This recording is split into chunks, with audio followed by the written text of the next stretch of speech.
This is where we store a lot of our stuff. Might look a little chaotic, but it's actually somewhat organized into categories. This is their workbench. All the Velcro anybody would want. Wheelchair parts, walker parts. Back here is our eating equipment. We repair a lot of braces and splints and hospital beds. They're actually quite easy, the ones we have, if you just know the certain things that always go wrong with them. A lot of the individuals that we work with, their thumbs may be tucked into their hands, and it is actually tricky to get it in a mitten. My mom had the pattern for mittens, and I just took the basic pattern, I cut off the thumb part, and put a little elastic in there so it stays on for the person, keeps them nice and warm, and I do like 4 layers so that they're nice and warm. I just kind of made it up as I went.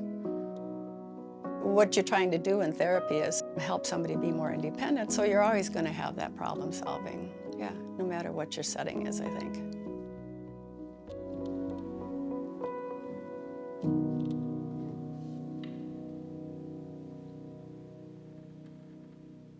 Pat has Down syndrome, born with Down syndrome, but she was high functioning, independent. When we were growing up together, we would go biking and we would play with our neighbors. Pat had more of a social life than I did, let me tell you. At that She time. went everywhere. She's always been as much independent as possible. As the years have passed, Pat started with dementia, in addition to the Down syndrome that she has. And she just lost so much of her ability. And then that was the need that we had to find a wonderful home for her. And try to get some of those abilities back. Yeah. Pat has recently moved in to one of our homes, and she came to Living Well with a whole bunch of really important goals. I think that one advantage to knowing the people really well, in terms of therapy supports and developing those therapy supports, is we know their routine. We know maybe what time of day is going to work better to do the exercises. We know what the environment should look like or should not look like. For Pat, she's a lot more functional in the morning. So those exercises are done during the day. And we don't ask her to do those exercises in the evening where it's a little bit more difficult for her. So just knowing that and changing maybe when we're asking that these exercises be done or these routines be done, based on being person-centered, based on knowing what people need or want. To have therapy in this environment every day and to make a unique program for Pat. She's just made this, 180 Yeah. because of Living Well and the people that are there and the therapy that she gets on a daily basis. One night, I asked Pat, do you want to listen to John Denver? She loves to listen to some of his songs. And so we put it on, and we had to shut the door because we were jamming. And then I took her hand, she took my hand, and then we were just, that's when we could do the movement with John Denver, and she loved it. Yeah, she's our Pat again. It's fun to see.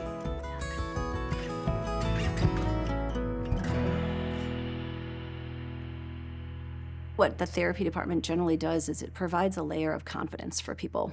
It lets the people we serve and their families know that they're going to receive a high quality of services, a higher level of care, and that they are holding their loved ones in high esteem and that they want them to thrive. Living Well's commitment to therapy, I think, is a really tangible example of this organization striving to meet the needs of the folks that we serve. From our first days, We were created as an organization that was community-based, that was welcoming of families, and provided the medical supports that our folks needed. And it's so incredibly impressive to see an organization after 50, now 2 years, stay just as committed to that. And I would say the evolution of all of our services, therapy included, have really been geared towards what do our folks need and how can we be a part of that and making sure that they find it. Therapy can be a part of preparing the meal. Therapy can be part of going out in the community. Therapy can be part of exposure to different opportunities. In the early days, that was our focus, that therapy was going to be something that was integrated into all parts of the services provided within the organization. The importance of integrating therapy goes back to the belief that each person is individual and each person has the opportunity to become who they can be and want to be, regardless of their cognitive or physical abilities. You can't just help one part of a person's life. You have to integrate everything into making that person become what they can be.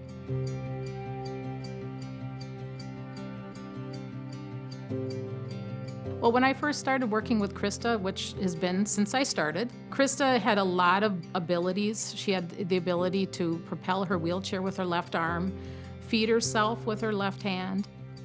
As Krista's time has gone by, unfortunately, Krista has faced some challenges and some changes in her body. We're doing the best we can to keep maintaining what we can for her. Unfortunately, there's some of the medical things that make it challenging and we can't really correct it. So we just have to make the best of the situation and make her life the best it can be. When Krista was born, she had problems immediately. They couldn't stop her seizures, and then she had problems with the soft spot in her head.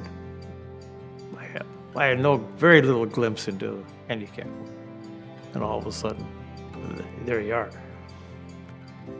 Well, living well is right from the first day they opened the door at Maria Avenue was really a blessing, and that's for her family.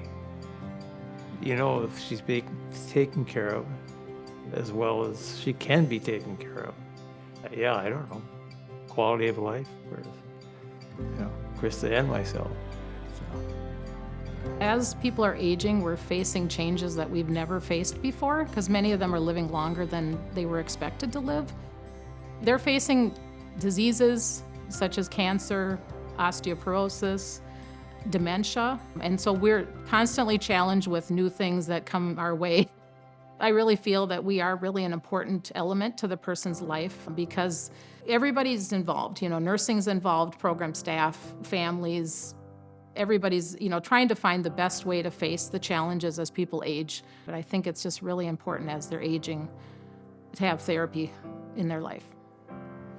Typically for the folks that we serve, if they have a need for therapeutic services, speech, occupational, physical therapy, otherwise, those resources certainly are available through the medical community, and many of our folks may start that way or have done that and may continue to do that as their needs dictate. But in a more traditional model, you see coverage caps, you see really stringent milestones for progress that oftentimes they just frankly don't translate to the services that we provide.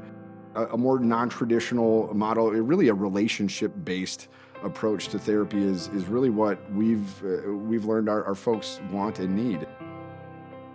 Back in 1973, when the first home opened, funding was primarily part of the county responsibility. Then it changed into a federal Medicaid reimbursement system.